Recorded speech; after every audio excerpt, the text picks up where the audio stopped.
আসসালামু আলাইকুম। আশা করি আল্লাহর রহমতে সবাই ভালো আছেন। আলহামদুলিল্লাহ আমিও ভালো আছি। আজকে আপনাদের সাথে শেয়ার করব মজাদার কিছু কুচমুচে ভাজার আইটেম। তো এই মুচমুচে ভাজা এগুলো কার কার পছন্দ?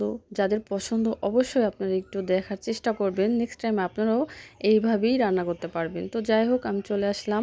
আমরা যে চাউল দিয়ে পিঠা বানাই তো সাধারণত ওই চাউলের ভিতরে রসুন, মরিচ তারপর এইগুলা দিয়ে সুন্দর করে ভিজায় রেখে বাটা হয়েছে। এখন এটার ভিতরে দিয়ে দিলাম কিছু বেসন আর হলো কর্নফ্লাওয়ার আর হলুদের গুঁড়ো, মরিচের গুঁড়ো, ধনিয়া গুঁড়ো এইগুলো দিয়ে এখন আমি সুন্দর করে একটু মিক্সড করে রেখে দিলাম। তো দেন এখন দেখাবো এখানে যে এইগুলো আমি যে রেসিপিগুলো আপনাদের সাথে শেয়ার করবো এটা হলো ঢ্যাঁড়স। তো এটাকে সুন্দর করে ভিতরে থেকে একটু কেটে রাখলাম যেন ভিতরে এগুলো যায়, তো গেলে তো খেতে ভালো হবে। আপনারা একটা কাজ করতে পারেন, এটা যখন ফ্লাওয়ারটা বানানো হয়ে যাবে তখন একটু লবণের ছিটা দিয়ে রেখে দেবেন, দেখবেন এটার ভিতরে লবণটা যাবে আর খেতেও খুব মজা হবে। তো এইভাবে আমি প্রত্যেকটা ঢ্যাঁড়স কেটে রাখলাম। তো এখন হলো আপনাদের সাথে আগে আমি ঢ্যাঁড়সের ফ্রাইটা করব। তো এখন আমার যেই ব্যাটারটা বানায় রাখছিলাম ওইটার ভিতরে মাখায়া দিয়ে দিলাম। তো এভাবে এক এক করে আমি সবগুলো ঢ্যাঁড়সে দিয়ে দেব। তো তারপর হলো আমার একটু পর পর এটাকে একটু নেড়েচেড়ে দিতে হবে, যেহেতু এক পাশ না হলে আর এক পাশ খাওয়া যাবে না। আর একটু লো আঁচে আপনারা ভাজবেন, কারণ বেশি তাপ দিলে হয় কি যে উপর পাট পুড়ে যাবে, ভিতরে কাঁচা থাকবে। তো এইভাবে এক এক করে আমি বেশ কিছুক্ষণ ভেজে নিলাম। তো এখন এটাকে তুলে নেব। তো এরপরে হলো আমি যে চাল কুমড়োর পাতাটা ভাজবো। আর চাল কুমড়োর পাতা ভাজাটা কিন্তু অনেক মজা লাগে, খুব সুন্দর একটা ফ্লেভার আসে।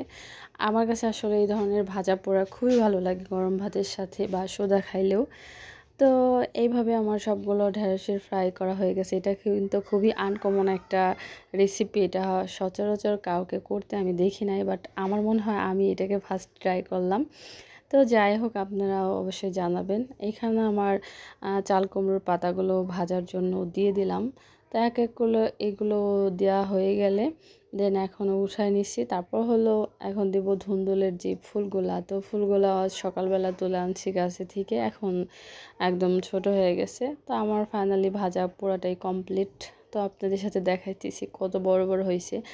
আর এই চপগুলা কিন্তু খুবই মুচমুচে হয়, খেতে কিন্তু খুবই মজা। আমার কাছে তো মনে হয় যে এগুলো নিয়ে একটা বিজনেস শুরু করে দিই। যাই হোক, অনেক চিন্তায় মাথায় আসে, সব কিছু তো আর কাজে লাগানো যায় না। তো এইভাবেই আসলে আমি ভাজা পোড়াগুলো করে থাকি, কারণ আমার কাছে খুবই ভালো লাগে। এখন আপনাদের সাথে একটু শেয়ার করবো এটা কেমন হলো খাইতে। তো সেটাই আপনাদের দেখাবো। আমি একটু ডালা সাজাই নিয়ে আসি, জাস্ট ওয়েট করেন। তো ফাইনালি আমার ডালাটাও কমপ্লিট। দেখেন এখানে দিয়েছিলাম কলার মোচা আর একটু মুরগির চামড়া, ওগুলো ছিল। তারপর হলো ভাজা পোড়া, এইসব দিয়ে দেন এখন খাইতে বসে যাব। আলহামদুলিল্লাহ আজকে যা নিয়ে বসেছি সেটাই শুকর আলহামদুলিল্লাহ। কারণ গোস মাছের থেকেও না মনে হয় কি এই ধরনের খাবারগুলো দিয়ে অনেক তৃপ্তি করে পেট ভরে খাবার খাওয়া যায়। তো এইভাবেই কিন্তু আমার সকালের নাস্তাটা শেষ হয়ে গেল, আর আপনাদের সাথে একটু শেয়ার করা হয়ে গেল। আল্লাহ হাফেজ।